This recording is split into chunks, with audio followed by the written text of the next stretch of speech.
വർഷങ്ങളായിട്ടുള്ള ബിസിനസ്സുകാരാ ഈ കസ്റ്റമറുടെ പുറകെ നടന്ന് തെണ്ടുന്ന നാണമില്ലയോടെ നിനക്കൊക്കെ. ഇപ്പോൾ സമൂഹ മാധ്യമങ്ങളിൽ ഏറെ ചർച്ചയായിക്കൊണ്ടിരിക്കുന്ന സംഭവമാണ് ബിസിനസ് സ്പീക്കർ അനിൽ രാമചന്ദ്രനെ കുറിച്ചിട്ടുള്ളത്. ഇദ്ദേഹത്തിന്റെ വീഡിയോ കാണാൻ ആഗ്രഹമില്ലെങ്കിൽ പോലും പലപ്പോഴും മുമ്പിൽ വന്ന് പെടാറുണ്ട്. നമ്മുടെ ചില സുഹൃത്തുക്കൾ കഴിഞ്ഞ ദിവസം കോഴിക്കോട് നടന്ന ഈ പ്രോഗ്രാമിൽ പങ്കെടുത്തിട്ടുണ്ടായിരുന്നു. അവരാണ് ഈ വീഡിയോസ് എനിക്ക് അയച്ചു തന്നത്.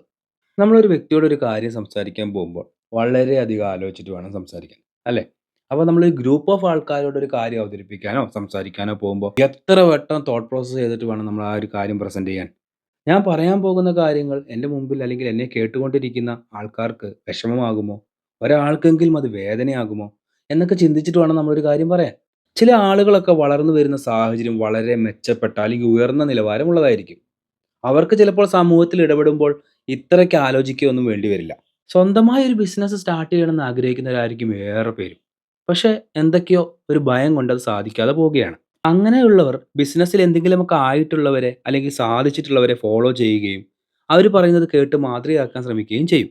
ഞാൻ അത്തരത്തിൽ ശ്രദ്ധിക്കുന്ന ഒരാളാണ് നമ്മുടെ ലുലു ഗ്രൂപ്പ് ചെയർമാൻ യൂസഫ് അലിക്കയുടെ വീഡിയോസ്.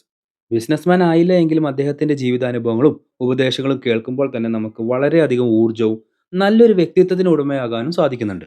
നിങ്ങൾ ഫോളോ ചെയ്യുന്ന നിങ്ങൾക്ക് ഏറെ യൂസ്ഫുൾ എന്ന് തോന്നുന്ന ബിസിനസ് സ്പീക്കേഴ്സിൻ്റെയോ മോട്ടിവേഷൻ സ്പീക്കേഴ്സിൻ്റെയോ ഒക്കെ പേരുകൾ താഴെ കമൻറ്റ് ചെയ്താൽ വളരെയധികം നന്നായിരിക്കും.